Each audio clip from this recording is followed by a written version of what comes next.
الرحمن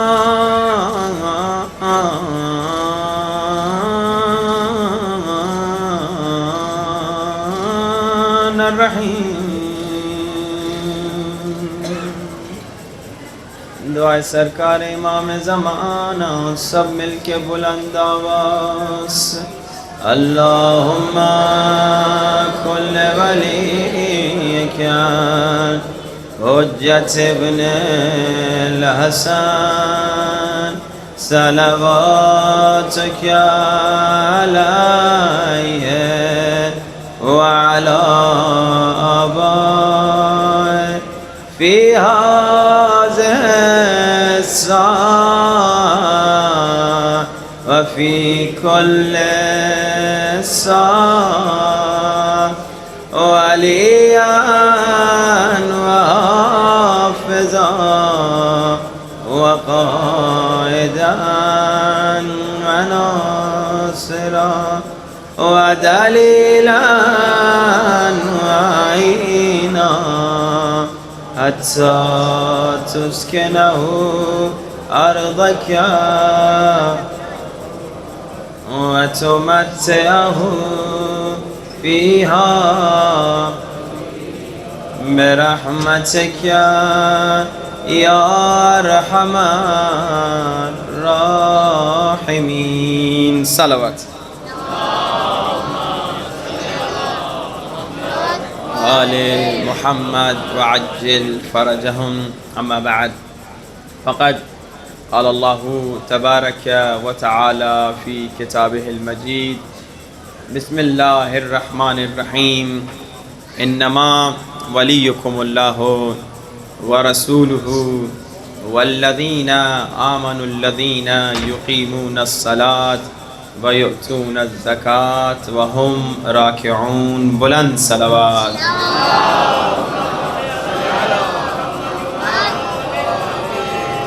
عجل فرجهم. اذان واجب الاحترام خالق کائنات اس کمال کی آیت میں کمال کا پیغام دے رہا ہے کہ اے دشمنان علی، تم جتنی کوشش کر لو علی ولی اللہ کو مٹانے کی، مگر اللہ کہہ رہا ہے جب تک خدا خدا ہے، جب تک نبی نبی ہیں، تب تک علی علی ہیں. ابزان محترم،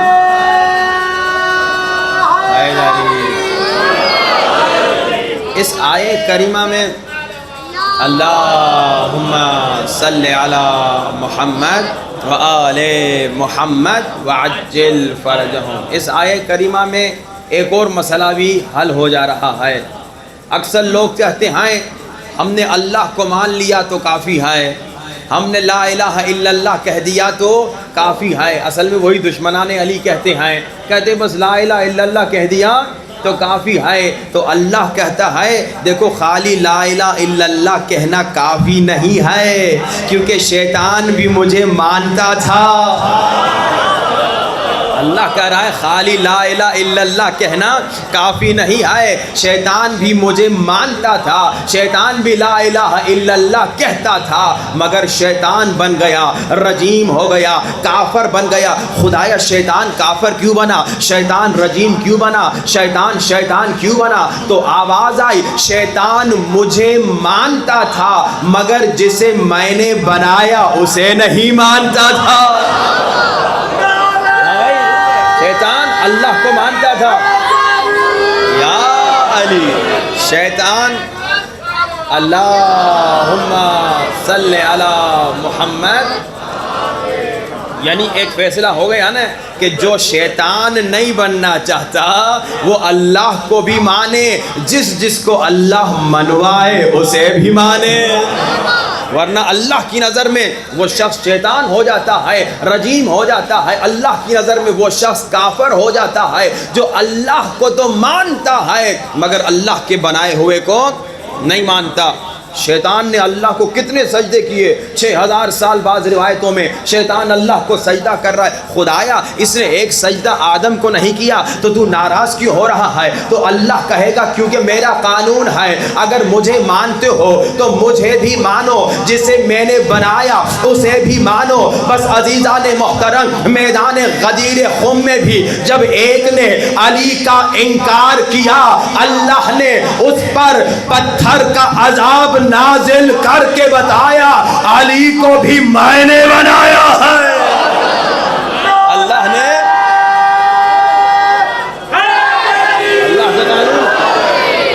اللہ کا قانون ہے، اللہم صلی علی محمد وآل محمد وعجل فر، مجھے بھی مانو، جس جس کو میں نے منوایا اسے بھی مانو۔ اللہ کہہ رہا ہے مجھے بھی مانو، جس جس کو میں بناؤں اسے بھی مانو۔ شیطان نے آدم کو نہیں مانا، شیطان نے اللہ کے بنائے ہوئے کو نہیں مانا، اللہ نے اس پر بھی عذاب کیا، اور حارث نے بھی اللہ کے بنائے ہوئے علی کو نہیں مانا، اللہ نے پتھر بھیج دیا۔ اچھا یہ حارث کوئی کافر نہیں تھا؟ میدان غدیر خم میں تو آپ جانتے ہیں نا کہ اللہ کے رسول نے 1 لاکھ سے زیادہ اصحاب کے سامنے تمام اصحاب کو روکا، جو پیچھے تھے ان کا انتظار کروایا، جو آگے نکل گئے تھے انہیں واپس بلایا، اور پھر بڑا ممبر بنایا، اور ممبر کو بنا کے علی کے ہاتھوں کو بلند کیا، علی کے ہاتھوں کو بلند کر کے کہا جس جس کا میں مولا اس کا علی مولا۔ علی کی ولایت کا اعلان کیا کہ شاعر کہتا ہے ہو خم پر جس کا اعلان امیر المومنین ہونا، اسے ججتا ہے سلطان فلک فخر زمین ہونا، بشر تو کیا فرشتے ہی دل میں کہہ اٹھے علی کو زیب دیتا ہے نبی کا جانشین ہونا۔ اللہ کے رسول نے اعلان کر دیا اللہم صلی علی محمد وآل محمد وعجل فرج۔ اللہ کے رسول نے اعلان کر دیا لوگوں میرا جانشین علی ہے، لوگوں میرے بعد خلیفہ علی ہے، لوگوں خلیفہ بلا فصل علی ہے۔ توجہات کا طالب ہوں، وہ کل آپ نے سنا نا ایک دشمن علی نے کیا کہا، یہ جو پاکستان میں شیعہ کہتے ہیں نا علی ولی اللہ خلیفہ بلا فصل ہیں، دشمن علی نے کیا کہا؟ دشمن علی نے کہا نعوذم باللہ یہ دہشت گردی ہے۔ دشمنی علی میں اندھا ہو گیا ہے، اور علی کو جب ہم خلیفہ بلا فضل کہتے ہیں تو کہہ رہا ہے یہ غلط ہے نعوذ باللہ۔ مسئلہ یہ ہے کہ یہ رسول کو مانتے یا صحیح نہیں ہے، یا رسول کی حدیثوں کو سمجھے صحیح نہیں ہے۔ ارے رسول کی حدیث ہے، اللہ کے رسول نے کہا انا مدینۃ العلم و علی بابھا، میں علم کا شہر ہوں، علی اس کا دروازہ۔ اب ایک سوال آپ سے بھی پوچھوں، اس دشمن علی سے بھی پوچھوں، اچھا آج تو کوئی ایسا شہر نہیں جس میں دروازہ ہو، مگر آج گھروں میں تو دروازے ہیں نا بھائی، آپ کے گھر میں دروازہ ہے نا، ہمارے گھر میں دروازہ ہے نا، اس دشمن علی کے گھر پر بھی دروازہ ہے نا۔ اب ایک سوال کا جواب دیجئے، کیا ایسا ہوتا ہے کہ ہمارا گھر یہاں ہو اور دروازہ 4 میل کے فاصلے پر ہو؟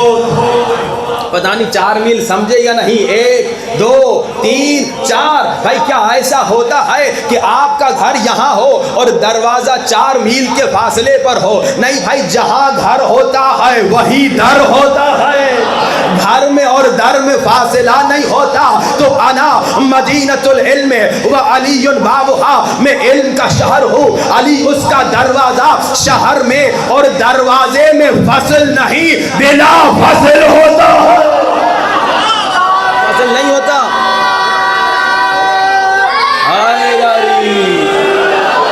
رسول نے اعلان کر دیا، اللہ کے رسول نے اعلان کر دیا لوگوں میرے بعد خلیفہ بلا فصل علی ہے۔ اور یہ حدیث غدیر جو ہے من کنت مولا فہذا علی المولا، یہ شیعوں نے بھی لکھی اور اہل سنت کی کتابوں میں بھری ہوئی ہے۔ 70 سے زیادہ متواتر احادیث ہیں جس میں یہ حدیث، متواتر کتابیں ہیں جس میں یہ حدیث متواتر ذکر کی گئی ہے کہ جس جس کا میں مولا اس کا علی مولا۔ لیکن جب رسول نے اعلان کیا تو حارث نامی ایک شخص آ گیا، حارث نے آ کر کہا یا رسول خدا، اگر علی کی ولایت کا اعلان آپ نے خود کیا ہے۔ اچھا یہ حارث کون تھا؟ مسلمان تھا، کافر نہیں تھا۔ ہماری گفتگو کہاں سے شروع ہوئی کہ بات سمجھتے ہیں صرف لا الہ الا اللہ کہا تو کافی ہے۔ اس نے کہا یا رسول خدا آپ نے کہا کہو لا الہ الا اللہ، ہم نے کہا لا الہ الا اللہ۔ یا رسول خدا آپ نے کہا کہو محمد رسول اللہ، ہم نے کہا محمد رسول اللہ۔ کون کہہ رہا ہے؟ حارث کہہ رہا ہے، تاریخ میں موجود ہے۔ کہا یا رسول خدا آپ نے کہا کہ نماز پڑھو، ہم نے نماز پڑھی۔ آپ نے کہا روزہ رکھو، ہم نے روزہ رکھا۔ آپ نے کہا زکوٰۃ دو، ہم نے زکوٰۃ دی۔ آپ نے کہا حج پہ آ جاؤ، تو ہم حج پہ آ گئے، حج سے ہی واپس آ رہا تھا۔ اب کہتا ہے یا رسول خدا اگر علی کی اپنے بھائی کی ولایت کا اعلان آپ نے خود کیا ہے تو میں نہیں مانتا، اور اگر اللہ کا حکم ہے اللہ کو کہہ دے مجھ پر عذاب نازل کر دے۔ یہاں کہنا تھا اللہ قرآن میں سورہ معارج میں کہتا ہے علی کے دشمن کو ہم نے وہ عذاب دیا جو کافروں کا تھا۔ علی کے دشمن کو وہ عذاب دیا یا سأل سائل بعذاب واقع للکافرین لیس لہ دافع۔ سورہ معارج کی آیتیں ہیں کہ علی کے دشمن نے وہ عذاب مانگا جو مسلمانوں کے لیے نہیں تھا، جو مسلمانوں کے لیے نہیں تھا، جو کافروں کے لیے تھا۔ گویا اللہ نے علی کے دشمن پر عذاب نازل کر کے بتایا۔ صلوات پڑھی بآواز بلند محمد و آل محمد وعجل فرجهم صلی علی محمد و آل محمد وعجل فرجهم۔ یہ محبت مولا علی بول رہی ہے، یہ عشق مولا علی بول رہا ہے۔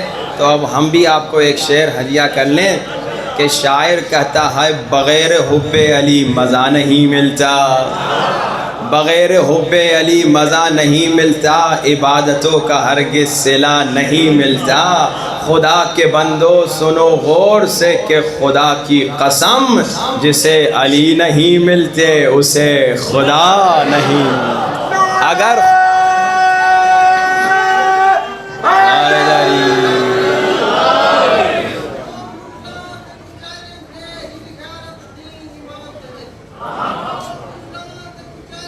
مولا کا عشق ماشاء اللہ تمام مومنین کے دلوں میں ہے، اور یہ عشق انشاءاللہ بچپن سے تھا اور مرتے دم تک رہے گا، اور دعا یہ ہے کہ انشاءاللہ ہمیشہ ہم عاشق علی رہیں، اور ہم دوسروں کو بھی بتائیں جن کے دلوں میں ابھی عشق علی نہیں آیا کہ بھائی اللہ نے حارث پہ عذاب پتہ ہے کیوں نازل کیا؟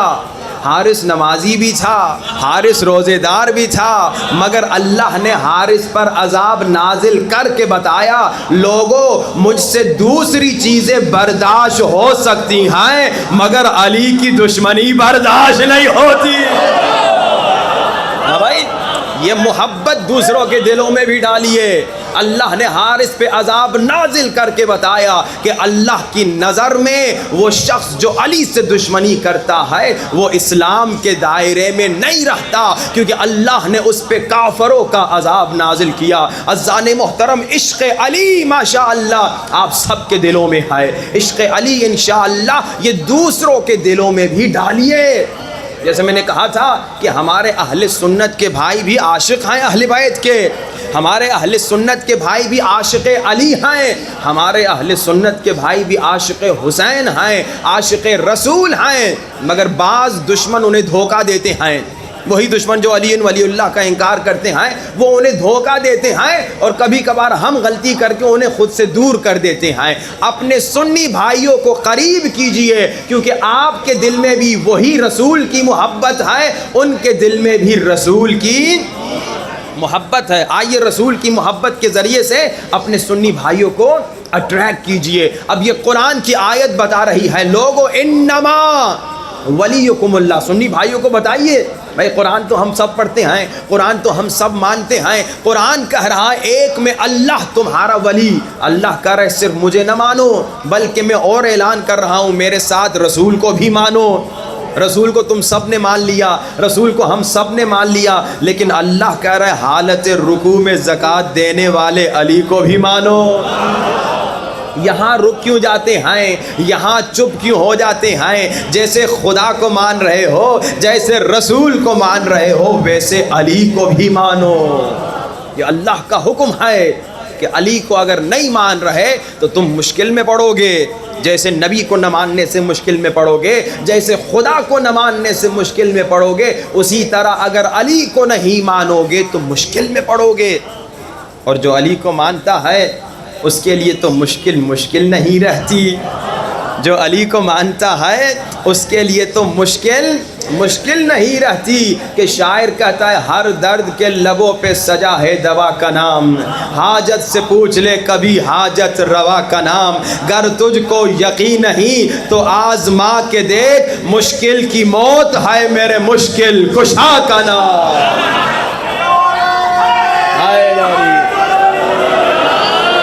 اگر مشکل سے نجات چاہتے ہو تو علی کے در پہ آ جاؤ۔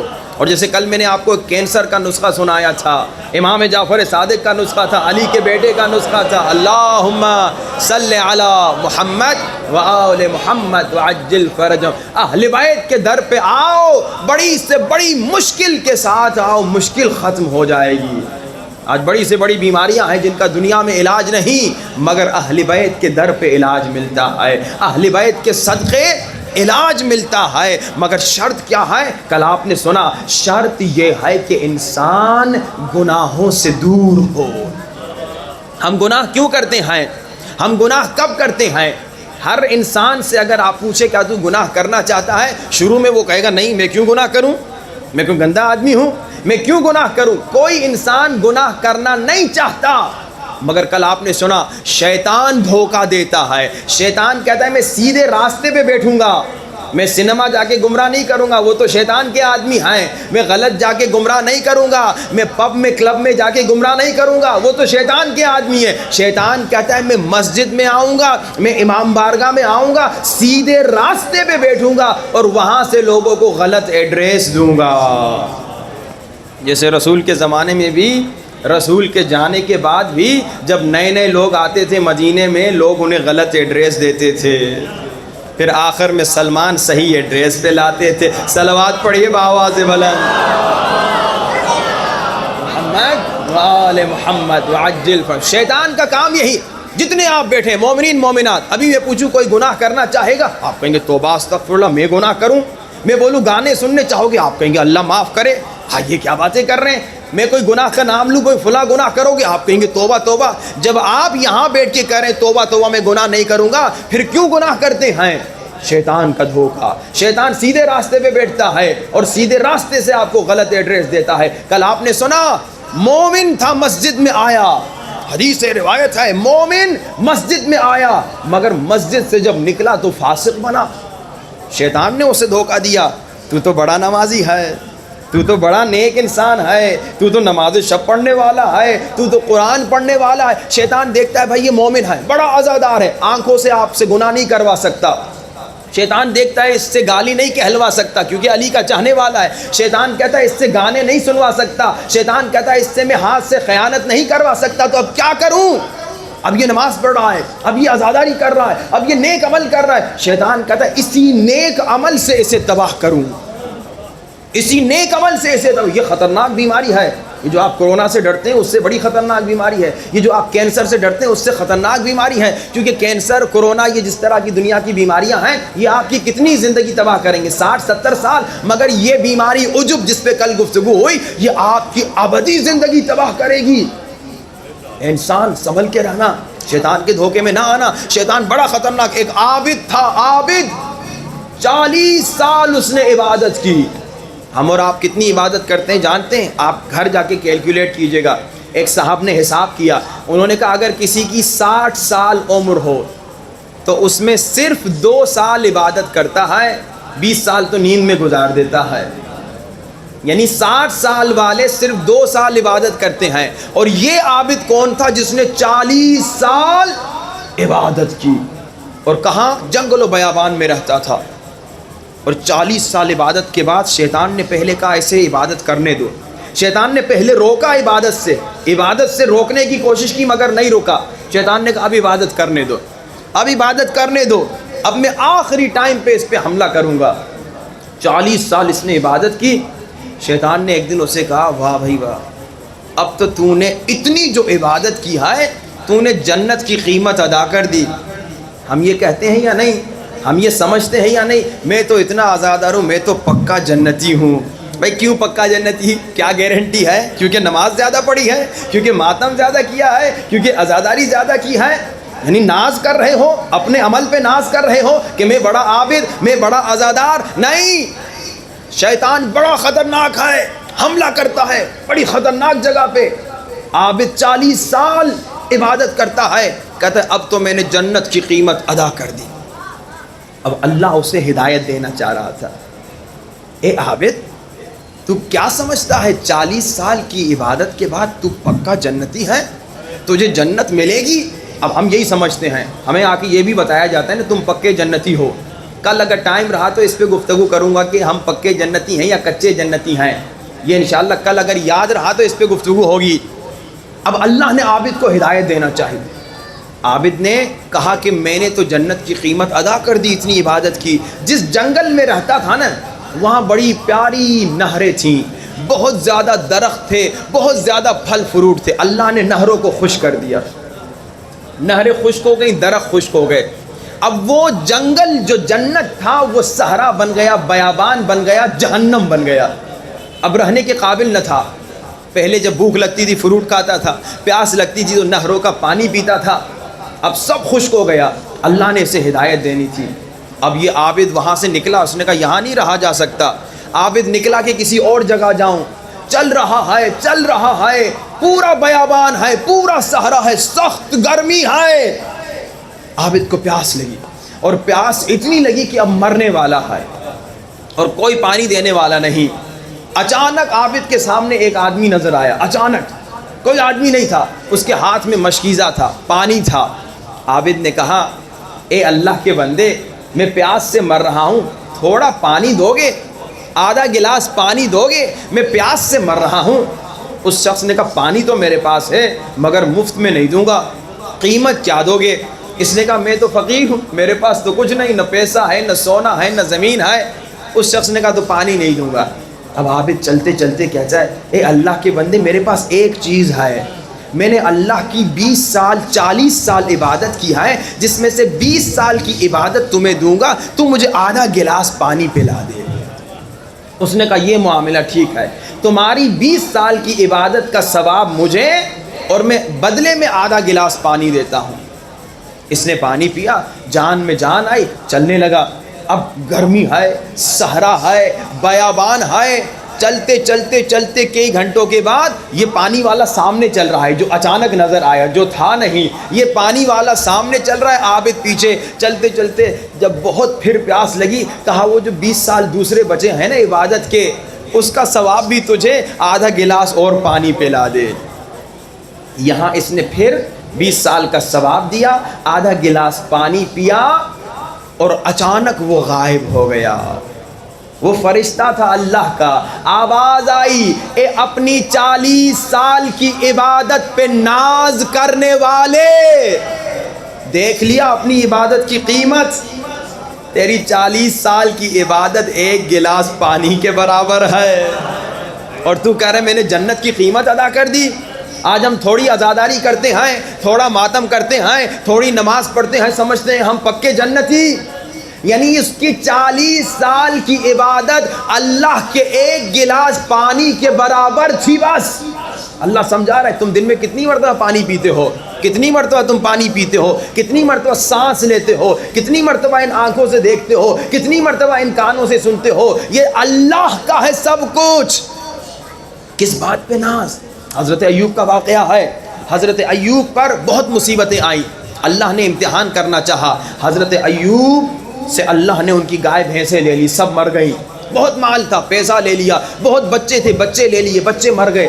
آخر میں ایوب بیمار ہو گئے. جب حضرت ایوب بیمار ہو گئے نا, تو جانتے ہیں کیا ہوا؟ لوگوں نے باتیں بنانا شروع کر دی. یہ ہمارے اندر بھی بیماری ہے, کرتے ہیں نا ایک دوسرے کے بارے میں, ارے پتہ ہے اس کی بیٹی کی طلاق کیوں ہوئی, کچھ تو مسئلہ ہوگا. یہ باتیں کرتے ہیں کہ نہیں کرتے؟ اس کے بیٹے نے فلاں کام کر دیا، اس کے بیٹے نے فلاں چیز کہہ دی۔ بھائی ایک دوسرے کے بارے میں بری باتیں نہ بتایا کرو، اچھی باتیں بتایا کرو۔ یہ جو باتیں ہم بناتے ہیں بہت بڑا گناہ ہے۔ حدیث ہے اگر کسی مجمع میں ایک ایسا انسان ہو جو باتیں بناتا ہے، ادھر کی بات ادھر کرتا ہے، ادھر کی بات ادھر کرتا ہے، غیبتیں کرتا ہے، لوگوں کے بارے میں باتیں بناتا ہے، کسی ہزاروں کے مجمع میں ایک ایسا بندہ ہو، اسے ایک کی وجہ سے اللہ سب کی دعا کو رد کرتا ہے۔ یعنی اتنا بڑا گناہ ہے، یعنی وہ شخص اتنا بڑا خبیث ہے، اور وہ خباثت ہم سب کرتے ہیں۔ اس کی بات، اس کی بات، اس کے گھر کی بات، اس کے گھر کی بات۔ اب لوگوں نے باتیں بنانا شروع کر دی۔ لوگوں نے کہا ایوب میں کچھ تو عیب ہوگا جو اللہ اس پہ اتنا عذاب بھیج رہا ہے۔ ایوب میں کوئی تو عیب ہوگا جو اللہ اس پہ اتنا عذاب بھیج رہا ہے۔ اب حضرت ایوب نے جب یہ باتیں سنی تو حضرت ایوب کو دکھ ہوا۔ حضرت ایوب نے کہا خدایا تو نے مجھ سے گائے بھینسیں لے لی، میرے سارے حیوانوں کو مار دیا، میں نے صبر کیا۔ خدایا تو نے مجھ سے میرا پیسہ لے لیا، میں نے صبر کیا۔ خدایا تو نے مجھ سے میرے بیٹے بچے لے لیے، میں نے صبر کیا۔ خدایا تو نے مجھے بیمار کیا، میں نے صبر کیا۔ اب لوگ میرے بارے میں باتیں بنا رہے ہیں، کہہ رہے ایوب میں کوئی عیب ہوگا تبھی اللہ نے اسے اتنا عذاب دیا۔ خدایا اب مجھ سے صبر نہیں ہو رہا۔ جیسے ایوب نے کہا خدا کی آواز آئی، ایوب جب بچے مرے تھے صبر تو نے کیا تھا یا میں نے صبر کی ہمت دی تھی؟ ایوب جب بچے مرے تھے صبر کس نے دیا تھا؟ صبر میں نے دیا تھا نا۔ اے انسان کس بات پہ ناز؟ حضرت ایوب ناز نہیں کر رہے تھے، صرف ایک گلہ کر رہے تھے خدا سے۔ مگر جیسے یہ آواز آئی حضرت ایوب نے اپنے منہ پہ تماچا مار کے کہا خدایا تو سچ کہہ رہا ہے، صبر کی ہمت تو نے دی، صبر تو نے مجھے دیا۔ یہ جو مجلس میں آ رہا ہوں اللہ نے مجھے بلایا، یہ جو میں ماتم کر رہا ہوں اللہ نے مجھے توفیق دی، یہ جو میں گریہ کر رہا ہوں اللہ نے مجھے توفیق دی۔ اللہ کا شکر کرو، کبھی اس کو اپنا کمال نہ سمجھو، کبھی اس کو اپنا کمال نہ سمجھو، بلکہ ہمیشہ کہو خدایا تیرا شکر کہ تو نے مجھے مجلس میں بلایا، خدایا تیرا شکر کہ تو نے مجھے غم حسین میں رلایا، خدایا تیرا شکر کہ تو نے مجھے کربلا بھیجا، خدایا تیرا شکر کہ تو نے مجھے نیک کام کرنے کی توفیق دی۔ اب کل انشاءاللہ اس پہ گفتگو کروں گا کہ یہ عجب جو ہے، یہ ناز کرنا ہمیں کتنے بڑے گناہوں کی طرف لے جاتا ہے اور یہ کتنا خطرناک ہو سکتا ہے۔ یہ ظاہراً چھوٹا گناہ ہے، ظاہراً ہمیں چھوٹا لگتا ہے کہ میں اپنی کسی خوبی پہ ناز کرتا ہوں، اپنے کسی خوبی پر ناز کرتا ہوں کہ مجھ میں یہ خوبی، مجھ میں یہ خوبی، مگر یہ اتنی خطرناک بیماری ہے کہ ہمیں ایسے خطرناک کاموں کی طرف لے جاتی ہے کہ دنیا بھی تباہ کر سکتی ہے تو آخرت بھی برباد کر سکتی ہے۔ اب آج کا نسخہ جو نہیں سننا چاہتا وہ بلند ترین صلوات پڑھیں۔ محمد۔ کچھ لوگ نہیں سننا چاہتے لیکن لگتا یہ ہے کہ اکثر سننا چاہتے ہیں۔ آج کا نسخہ اب جو سننا چاہتا ہے وہ بلند صلوات پڑھیں۔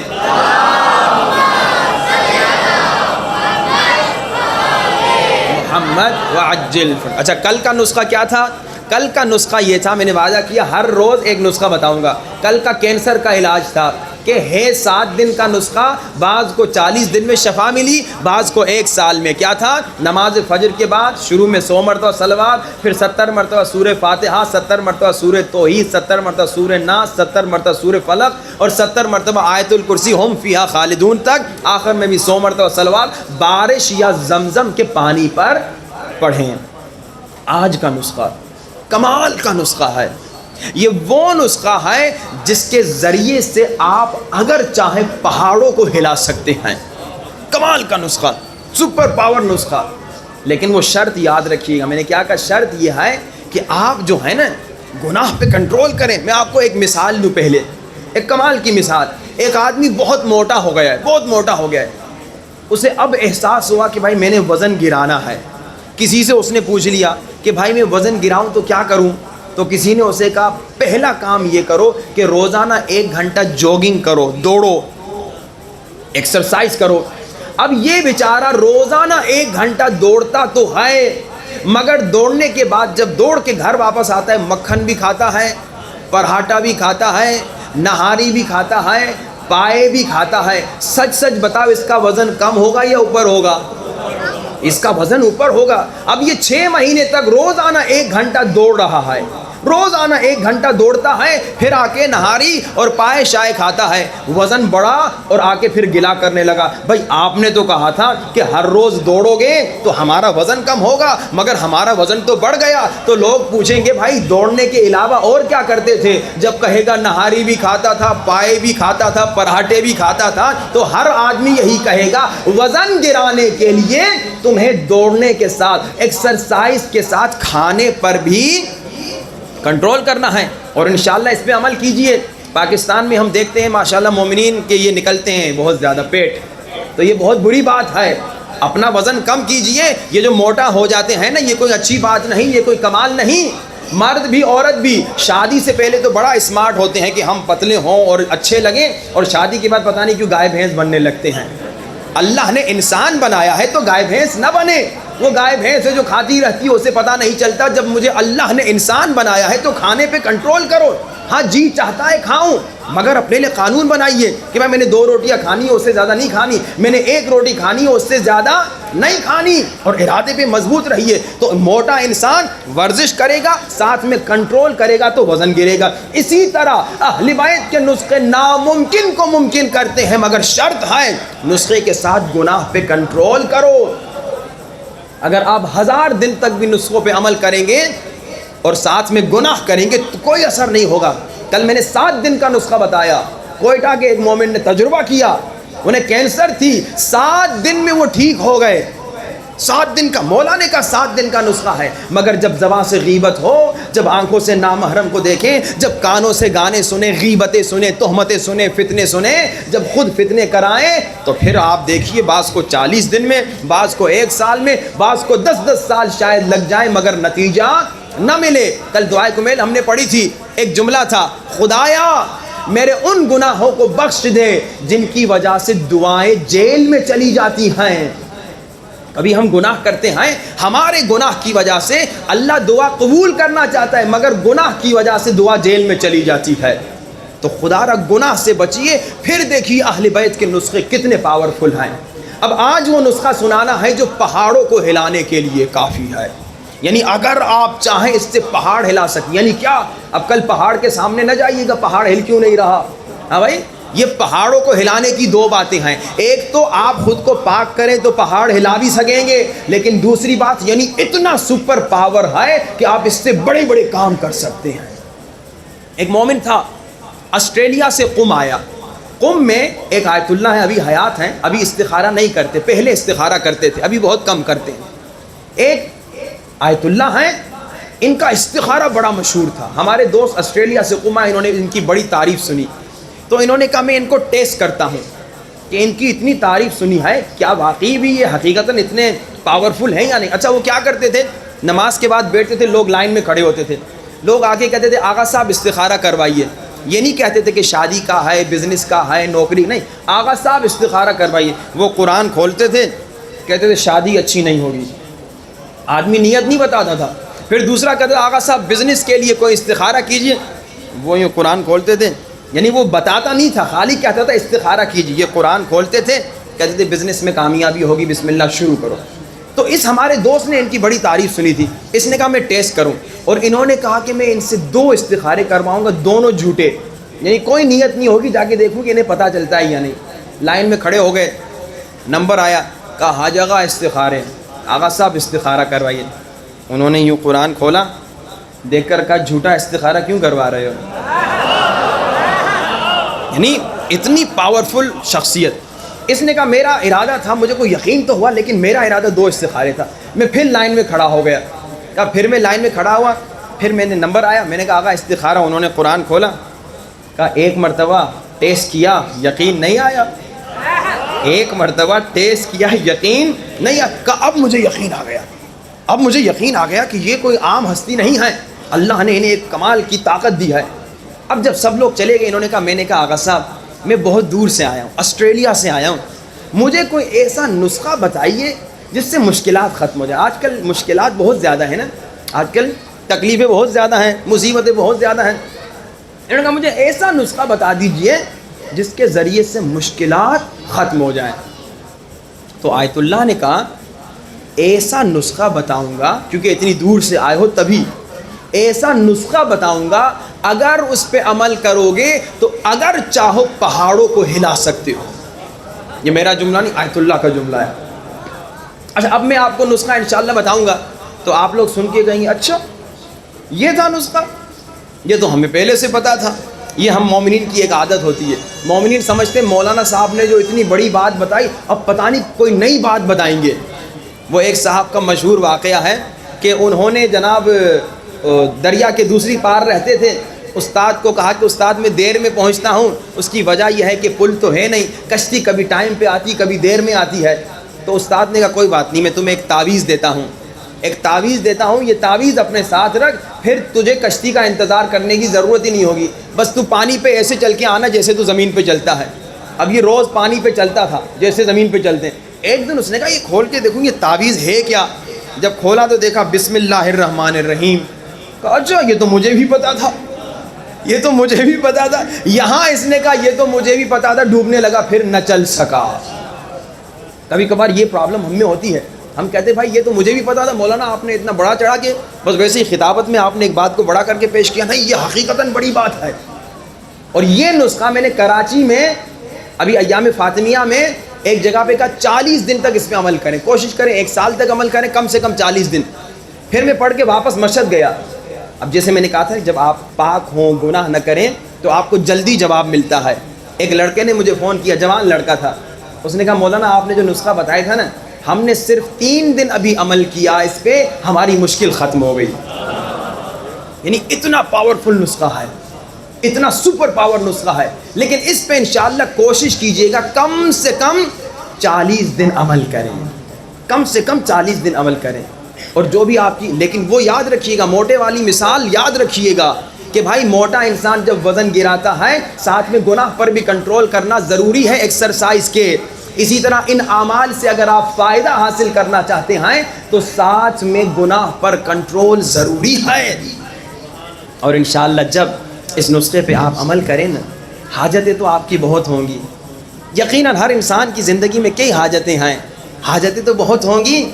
جب بھی اس نسخے پہ عمل کریں نا، پہلے اپنی حاجتیں نہ مانگیے گا، پہلے اپنے لیے دعا نہ کیجیے گا.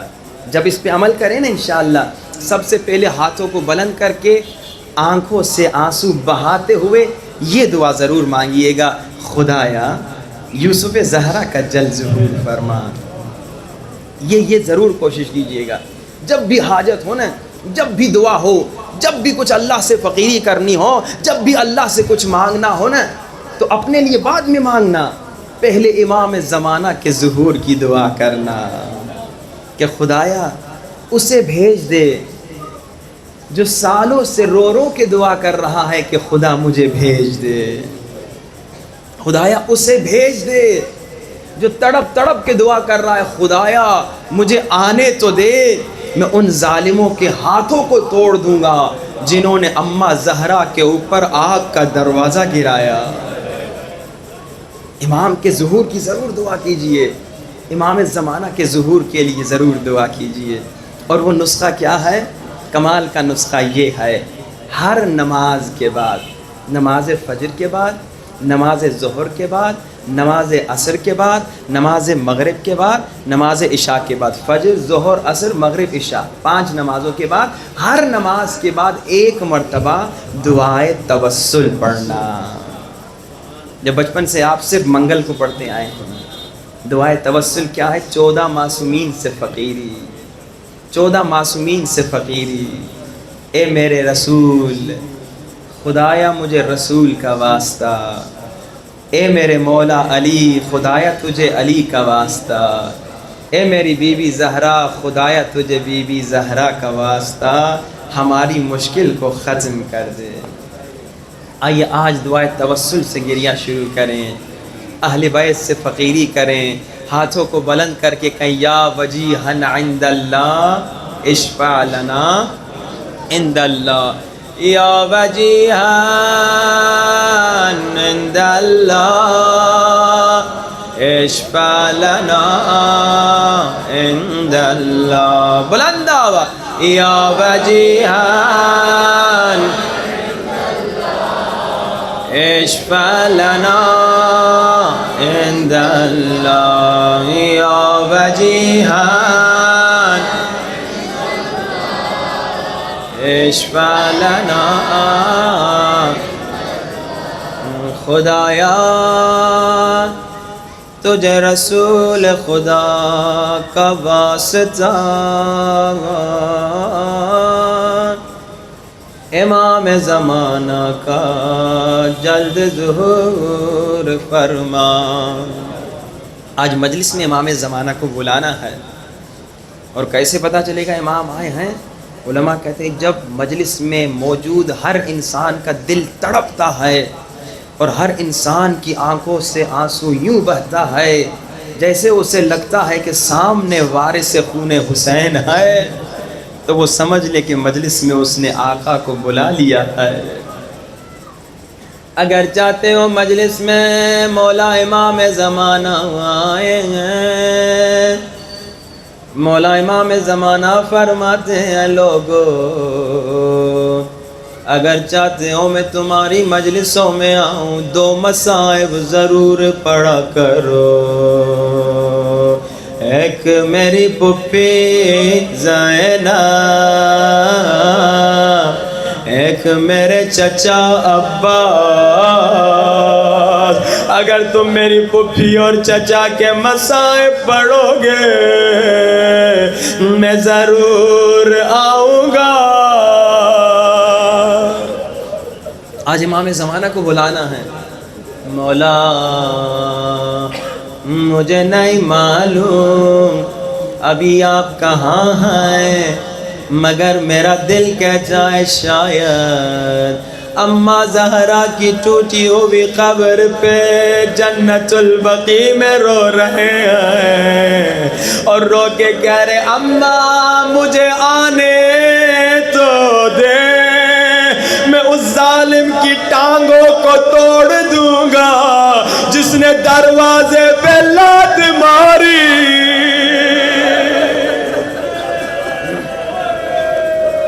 مجھے نہیں معلوم مولا بھی کہاں ہے، مگر میرا دل کہتا ہے شاید شام میں ہوں، اپنی پھپھی زینب کے حرم میں ہوں، پھپھی کی زری پہ رو رو کے کر رہے ہوں پھپھی اماں مجھے آنے تو دے، اس ظالم کے ہاتھوں کو توڑ دوں گا جس نے تیرے سر سے چادر چھینی۔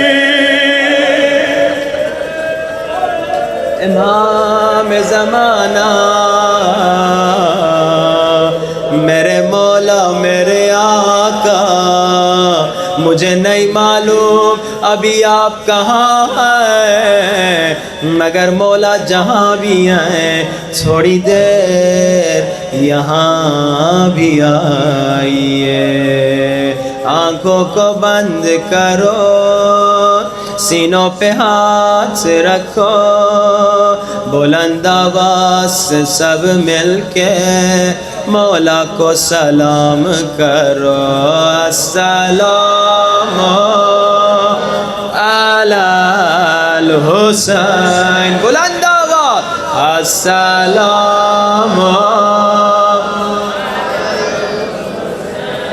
وعلی علی ابن الحسین وعلی اولاد الحسین وعلی اصحاب۔ سب نہیں پڑھ رہے، اتنا بڑا مجمع، آنکھوں کو بند کرو، تصور کرو کربلا میں ہو اور مولا کی زری کے سامنے ہو اور بلند آواز سے کہو السلام علی الحسین، بلند آواز السلام آلَ الحسین وآل حسین وآل اولاد الحسین وآل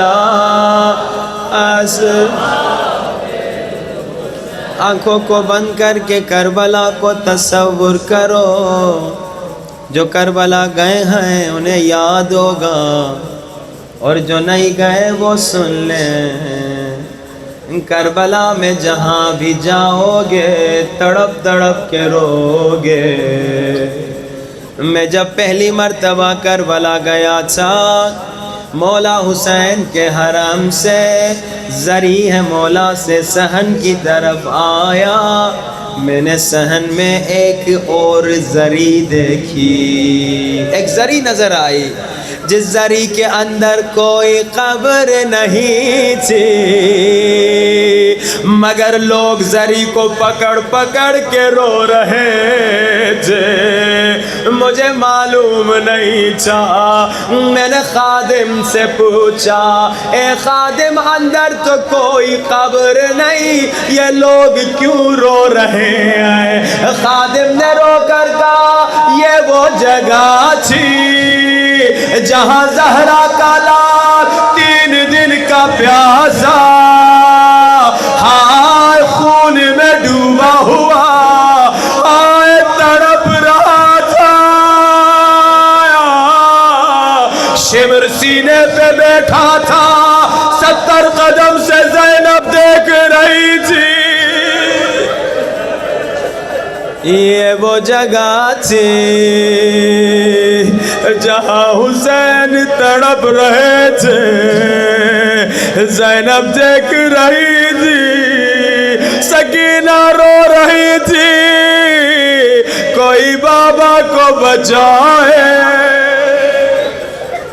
اب آنکھوں کو بند کرو اور تصور کرو، سامنے زہرا کا لال تڑپ رہا ہے، اور مولا کو سلام کرو، السلام علی الحسین، بلند آواز، السلام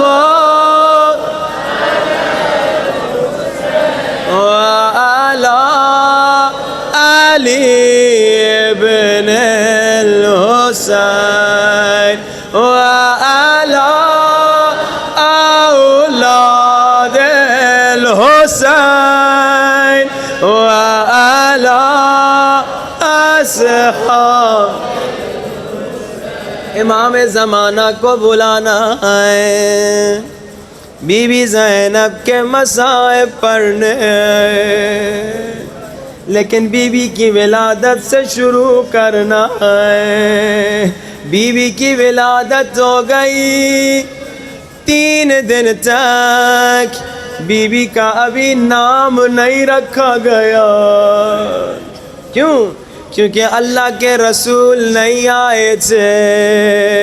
3 دن کے بعد اللہ کے رسول آئے، 3 دن کے بعد اللہ کے رسول نے پوچھا یا علی بچی کا کیا نام رکھا ہے؟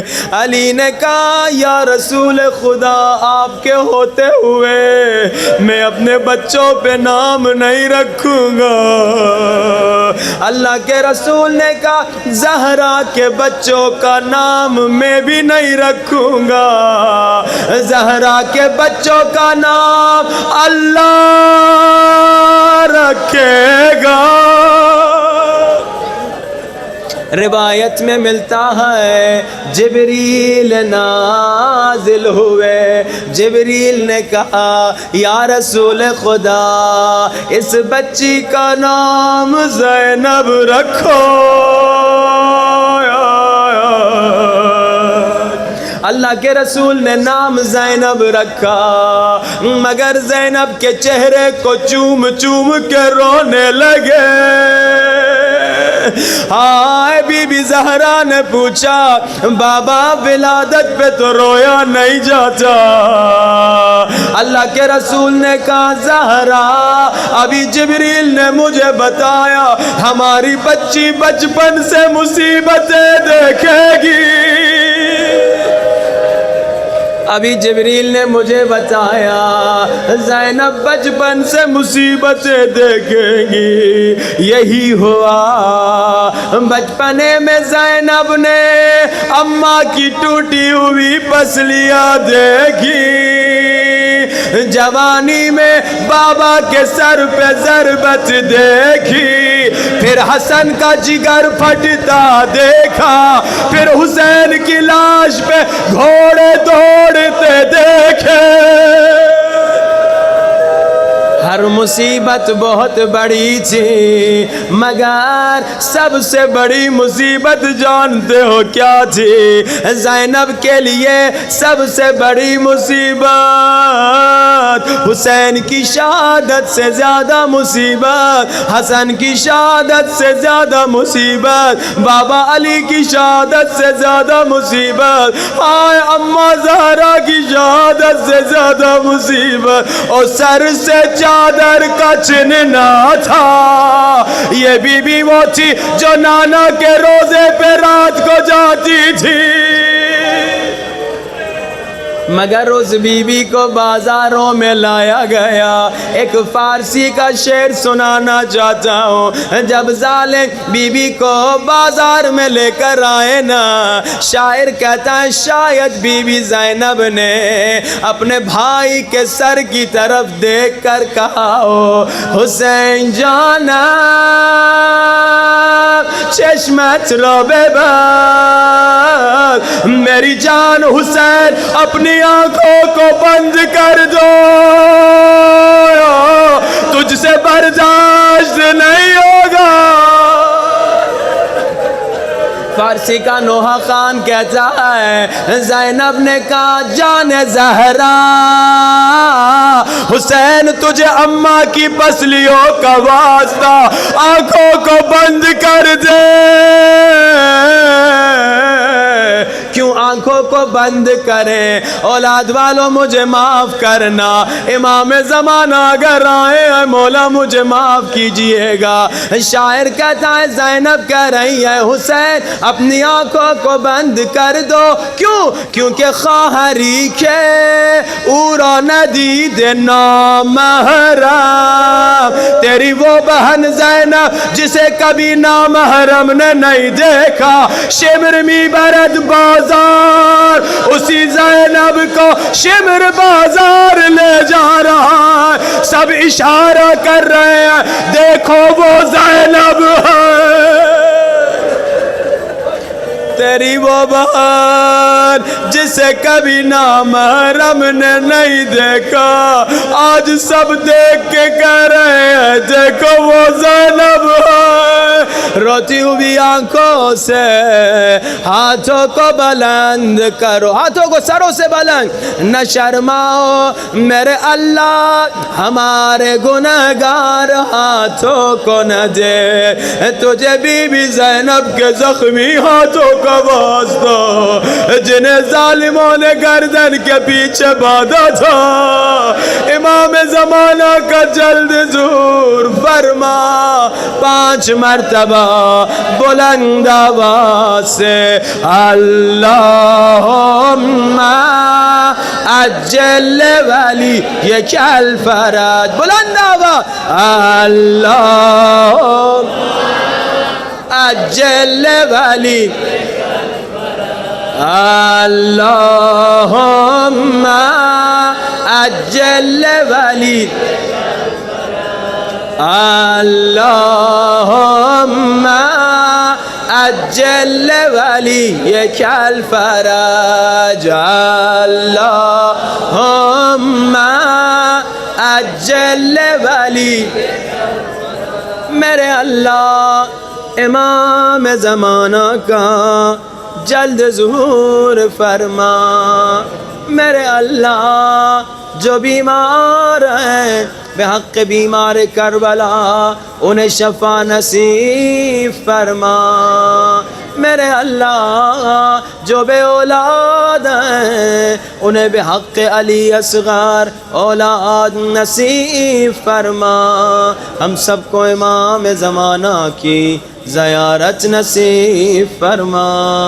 میرے اللہ ہم سب کو کربلا کی زیارت نصیب فرما۔ حاضرین مجلس کے مرحومین، بانیان مجلس کے مرحومین اور ہمارے مرحومین کے لیے ایک مرتبہ سورۃ الفاتحہ۔